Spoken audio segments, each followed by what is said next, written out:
Nuestro equipo está conformado por Víctor Martínez, Brian Emanuel y Carlos Rojal. Ahora bien, nosotros les vamos a hablar acerca de la legislación de leyes en México a través del tema de la corrupción.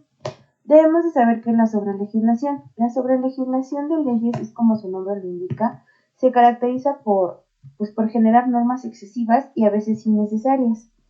Estas en ocasiones exceden las facultades del emisor, proporcionan un control excesivo y favorecen a la concentración del poder o de la decisión.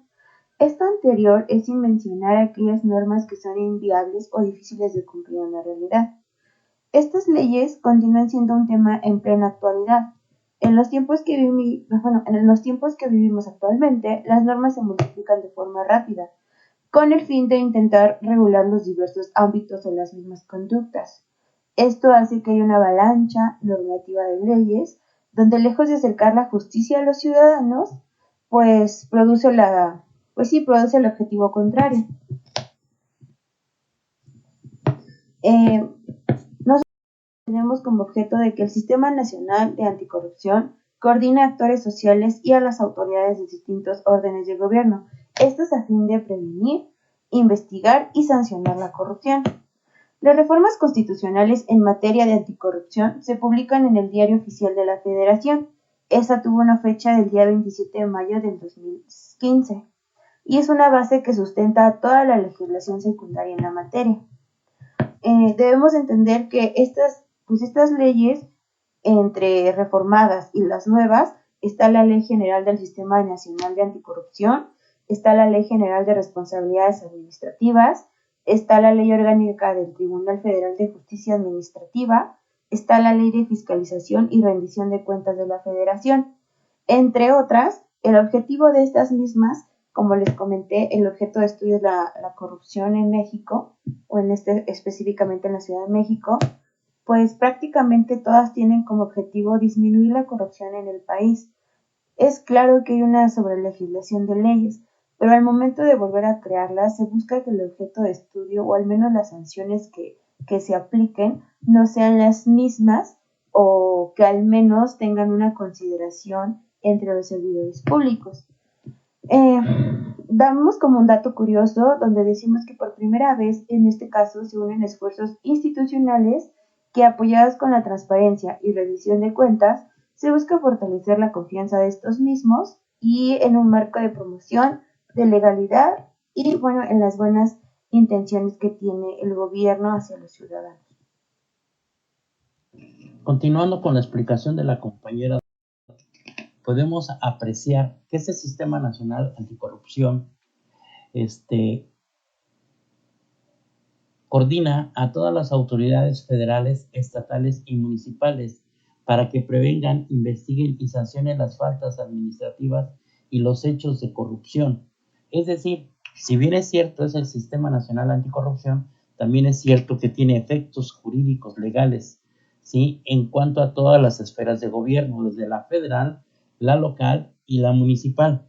Además, que está siendo coordinado por personas, por ciudadanos, o sea, es personas civiles, ¿sí? ¿Con qué objeto? Es para que ellos, por su conducto, ¿sí? Sean parte del Comité de Participación Ciudadana, que es el que integra la dirección de dicho Sistema Nacional Anticorrupción. Este sistema incluye la forma preponderante a todos los órganos de control del Estado y de importante participación a la sociedad civil, ya que las incluye como parte de la participación activa, ya que para terminar con la corrupción, el ciudadano común y corriente, el que debe de evitar actos fuera de la ley y denunciar las malas prácticas por parte de los servidores públicos.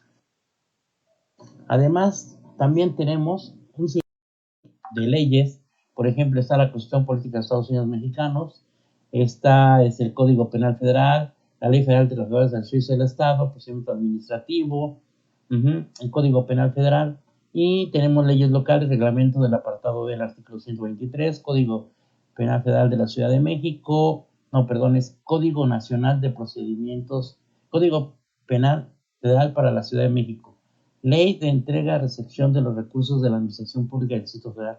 Ley de Transparencia y Acceso a la Información Pública del Distrito Federal, Ley de Protección de Datos Personales del Distrito Federal, la Ley de Comisión de Derechos Humanos del Distrito Federal, Código Nacional de Procedimientos Penales, la Convención para combatir el cohecho, que son esas leyes internacionales, sí, servicios públicos extranjeros en transacciones comerciales internacionales de la Organización para la Cooperación y Desarrollo Económico, OCDE.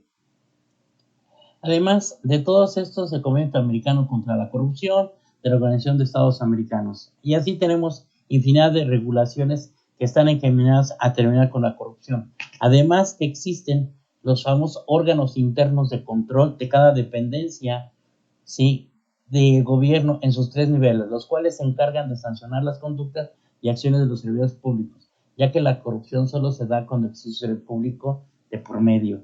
Entonces es importante que aquí los ciudadanos sean los que se encarguen de poner orden. Y con esto le doy paso al siguiente compañero para que haga su exposición. Muchísimas gracias. Bueno, ahora continuamos con el tema de la corrupción, la cual es la situación o circunstancia en que los funcionarios públicos u otras entidades públicas están corrompidos. Dado que los ciudadanos debemos establecer un margen entre Estado y ciudadano. Para esto son representados por servidores públicos, los cuales abusan del poder como ente representativo del Estado. Y muchas de las veces son ellos mismos los que propician esta sobrelegislación por sus conductas poco éticas, las cuales derivan a la corrupción.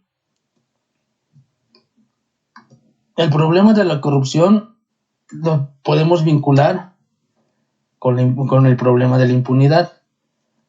La corrupción en el servidor público no solo es el resultado de complejas redes de complicidades entre los mismos servidores públicos de distintas jerarquías, sino que también hay corrupción en pequeña escala, la cual es casi imperceptible y quizá mucho más difícil de detectar y castigar. De lo anterior podemos observar una gran desigualdad en dichas sanciones y que evidentemente la sociedad necesita leyes para poder funcionar, de manera que las personas tengan claro lo que pueden hacer y lo que no pueden hacer. Por tanto, el problema se centra cuando las leyes se contradicen entre ellas. Pero al final del día, lo que esto genera son espacios propicios para la nulidad de estas sanciones y en última instancia lo que genera es mucha más corrupción e impunidad. Y bueno, no hay que olvidar que es una federación y que hay que considerar que en cada una de las 32 entidades federativas hay un Congreso que produce un sinfín de leyes locales y además que en los 2.457 municipios se emiten regulaciones a través de diversos ordenamientos jurídicos. Como podemos ver, el universo de legislación que compone el marco normativo de nuestro país es vastísimo. De esto podremos citar la frase de Tácito, la cual nos dice que en cuanto más corrupto es el Estado, más leyes tiene. Entendiendo esto como que la multitud de normas o leyes en las cuales muchas de las veces son incoherentes en el ordenamiento jurídico o contradictorias con otras normas, crean espacios de inseguridad y océanos de incertidumbre donde los servidores públicos corruptos e irregulares se mueven con comodidad. Y no obstante, en el cúmulo de las legislaciones, la corrupción prevalece, lo que demuestra que el exceso de leyes no es la solución para acabar con dicha corrupción. Bueno, ahora doy paso a mi siguiente compañero para dar fin a nuestra presentación. Continuando con la exposición, después de la investigación de la sobrelegislación en torno a la corrupción, se entiende que en nuestro país hay un exceso de leyes que deben de ser observadas y aplicadas conforme a los hechos cometidos. México necesita dejar de ser emisor de leyes para convertirse en un país de un genuino Estado de Derecho, es decir, aquel donde la norma se cumpla por convicción, porque el ciudadano conoce y valora la ley.